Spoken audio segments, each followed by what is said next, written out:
Hello guys, welcome back. This is Dara at TP Varsity, and this video is gonna be a weekly review and breakdown, right, of all the trade that we took last week, starting from the directional bias that we had. And the purpose of this video is to help people who are still struggling with traders to understand a thing or two, who are still struggling with trading rather, to understand a thing or two and get better at trading. And that's just our purpose at the TP Varsity community. Yeah, so I'm just going to be showing you guys the before and then the after, and I'm just going to explain a certain thing. So if you stick around to the end of this video, I promise you there's a high probability that you will see something that you don't know before, or something that you've been searching for, right? So let's get into it. Now, like I do in all my videos, this is for educational purposes, and also I really don't have the time to start making sound effects and all of these things, all of these designs, in order to make the video look more interesting and to raise the clicks and all of that. So I'm just going to be raw, authentic, and factual as I usually am, and hopefully that doesn't bore you. All right, so let's get into it.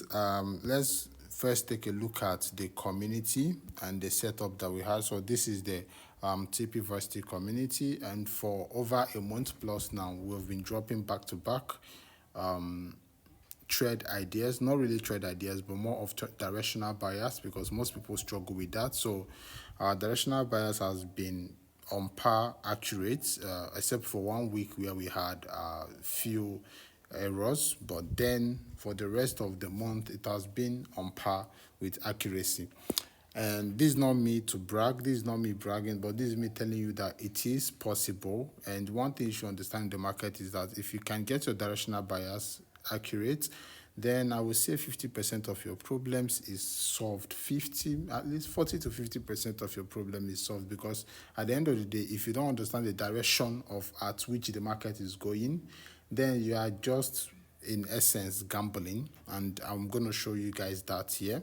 So for Monday, we dropped only 4 buyers, and that would be for gold, silver, euro USD, and GBP USD. So let's take a look at gold. And on gold, we had a couple. This was where the market was on Monday of this week. Today is Saturday already, so on Monday this was where we had the market, and this was my expectations of the market. So the market was currently at this level right here. So the market was currently at this level right here, right?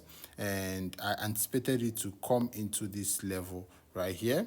And why was that? Very simple. This particular key area right here could not hold price because it has been mitigated. Right, so the zone right there, the volume, there was no volume around that area, so that area will serve as liquidity. And I expected price to come to this up. And why did I expect price to come to this up? There are 2 key reasons why. First, it's because of the imbalance that you can see right here. So we had this imbalance here, and then we had a return block, which is this green candle here, and that was the outlook. I didn't really explain much, I just posted a screenshot and I told you guys what I was anticipating. And then we also had a counter trade. The purpose of a counter trade is most of the times market doesn't just go straight to where you want. Sometimes highs and lows. So the counter trade would have been this area right here. This was a very clean area for the market to pull back to and continue pushing up. Now let's go into the real chart and see if the market did play out on what we were anticipating. Okay, so here, this is the chart on gold, and as you can see for yourself, the market indeed played to the zone that we were anticipating, and we had a major reaction off of that zone. That's why I call it a reactional bias instead of direction. Okay, so we play with reactions, more of reactions than directions. So here we had the market tap to those area. Market liquidated this zone here, this particular zone here, as anticipated, and reacted off of this one. So now let's go into the chart, and then we'll look at the couple of trades that I took, my reasons behind them, and maybe you can learn a thing or two. So going down to the lower time frame, we are going to use the 1 hour time frame. So here you can see that I took 3 trades, right? So the first trade was a bullish trade, and that trade came immediately the market tapped into our zone. While everybody else was anticipating a sell, right, from the community, because of my expertise in the market, I understood that was an opportunity to look for longs. And why did I do that? While the market came to this zone right here, it's rejected quite a lot, and that told me that what there is still volume around this area, so which means buyers were still ready to defend that area. Right now, while some people would just sit on their leg and wait for the market to clear this low for them to say it's an MSS and then start looking for shorts, I was able to know that okay, there's still opportunity that the market will still come up and take out this high as well. So that was what pushed me into the market. I went to the lower time frame. I think at this point I used the 5 minutes or so. I found my structure, I found entry, and I took this trade. And this was a 1:6 trade, and the trade was very, very profitable. Now the second trade was also having the same idea. It was kind of the same idea. So here we had the market react off of this area again after giving us liquidity right here. So I thought, okay, maybe the market is not ready to sell yet. So I went into the lower time frame. I still found the same structure, and I tried to take a trade, and it cleared me out. So I had 6 RR here, and I had -1 RR here. That left me with 5 RR. Now the next trade that we saw was a sell setup, and this trade was taken on Friday. I posted it on my Twitter page, right? Although it's yet to play out, but it was moving in profit before the market closed. So why this particular trade? What was I looking for on this trade? Very simple. So in here, we had the market take out this low as indicated by the red line. So we had the market take out this low and also took out this low as well. Right, so market took out the low, but I was more interested in this particular first one rather than this second one because this was a sweep. This was a sweep MSS. All right, so as the market took it out, I said, okay, good and fine. Where is my liquidity? So this was my liquidity, and then I started looking for a very clear POI. So I know some people might want to short from here. This is not a very clean POI. I picked the one above because this is the apex and it was closer to the premium zone. So this was the one I used, and as you can see, market is reacting off of it, and that was that on gold. All right, so if market opens, we all know the direction market is going to be going pretty soon. So for me, I will try and just give a weekly review, and maybe tomorrow I will do a breakdown on Monday. So if you want to be part of our community, just check the bio. You're going to see the link. You join the community, and you're going to be receiving weekly breakdowns, or not really breakdowns, but weekly outlook on market direction, so you will know how or know where to trade to in accordance to the market, right? So next on the list we had was silver, right? So this is silver right here. Now let's go into the before of the market and see what we had on silver. So this was silver buyers, and on silver buyers you can see clearly that we had 2 areas rather. We had 2 areas, 2 to 3 areas that we are looking at the market. So I marked out this one at the top. So I marked out this one here and also marked out this one here. And we also have this one here. And this was where silver closed at, I think last week, Friday. That was where silver closed. So sorry about that. This React silver closed on Friday, and I was anticipating one of 2 things.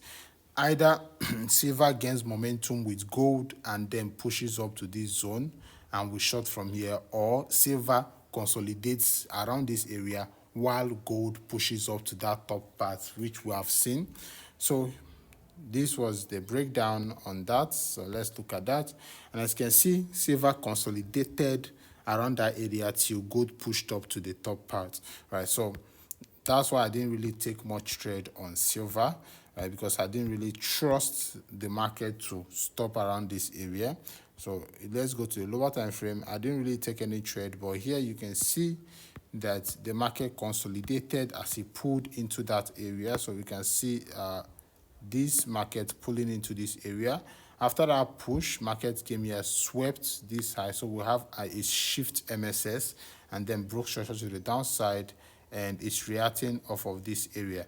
Now, I didn't see any clean POI, so that's why I didn't really bother taking any trade here. I saw a clean POI on gold and I took the trade, but for silver, I didn't see any clean POI, so I didn't really bother taking a trade. So come next week, I'll be expecting shorts, and also I'm going to give you guys a clear direction on that as well. So the next pair on the list was Euro USD. So here, let's look at Euro USD. And if you are enjoying this video so far, I would like you to leave a like on the video. Don't forget to subscribe to the Telegram channel and comment what you think, or what you think your next, any of these buyers, what you think is going to be happening next week. And also, don't forget to join the community. The link is going to be in the description of this video. All right. So here we had Euro USD. What was my expectation on Euro USD? On Euro USD, I expected the market to push to this point, and in case the market decides to pull back first, then it should start buying from this point. It was very simple, very clear. One zone was at the discount of the market, the other zone was at the premium of the market. Very simple. So let's look at what the market actually did. So if we zoom it in, you're going to see that the market did neither, right? Instead, it's continued what? Pushing up. So here we can see the market continued pushing up. So we are basically at the outskirts of nowhere at the moment. So my bias is still stands, right? So the next one on the list was GU, and on GU, I took a trade on GU, a perfect trade. So let's look at GU and the expectations on GU. So for last week, rather not even last week, on Monday rather, this was the last GU trade. What was our expectations on GU? My expectations was quite simple. I wanted to short the market from here, and the market was already longing from here. So this was my more option to short the market from here. So for me to short the market from here, that entails that the market will have to get there. That means for now, we are bullish, okay? For me to short, it means the market needs to actually move all the way to that top. So that put us on the what? On the bullish part. And that was how I was able to catch this trade on GU. So here, this was it. Okay, let's first go to the daily. All right, so this is where we are at the market now. Market is trying to get to that zone. I think GU was even a weekly. Yeah, it was a weekly. So look at it here. Market is trying to get to that zone. We are inches away from that area. So how was I able to catch this trade? This was a no-brainer kind of trade here. So looking at it, I saw that we had volume sitting around this area as well. Okay, so we had a large volume sitting around this area. I mean, the market has already reacted off of it and pushed upwards with these two big candles here. We had these two big green candles pushing the market upwards. So I figured, okay, that means I'm already anticipating to sell. That means the market needs to get here. Why not seek an opportunity to get a trade? And this was a very simple one. We had our break of structure here. We had our trend line liquidity, and the market pulled back into it. I didn't jump in immediately. The market pulled back. I waited for extra confirmation, which I went to the lower time frame. So if you go to, I think 30 minutes, you're going to see it. So this was the markup on 30 minutes. Break of structure, our inducement, and then the market tapped into the POI and gave me over 1:7 RR. So safe to say, throughout the entire week, I was able to take only 3 trades, I believe. 3 trades on gold. Okay, 4 trades rather. 4 trades, lost 1, made profit on two and one is still running in profit. So just to say that at the end of the week, I was able to accumulate close to 1 is to 14 RR. And for a trader, a retail trader, 1 is to 14 RR means a lot, especially with the kind of capital that you may have at your disposal, right? So even if it's just $100, 1 is to 14 means that you made $1,400. Even if it's just $10, 1 is to 14 means that you make not of 1 is to 120 or $130. So you see, at this point, what it really takes is patience. Okay, as a trader, you need to cultivate patience. You need to learn how to be very, very patient with the market, and that's what I try to preach, and that's what I do personally. I don't just preach it; I show it. My students also practice the same thing. Being patient enough will guarantee that you find cleaner trades with sound reasoning and good direction. You take your trades, you cash out, and you leave the market. There's no point trying to chase out after every pips when you know the right time to act. So this is Dara from TP Varsity. I'm hoping to see you guys in the community for Monday trade breakdown and weekly direction. See you guys on the next one. One love.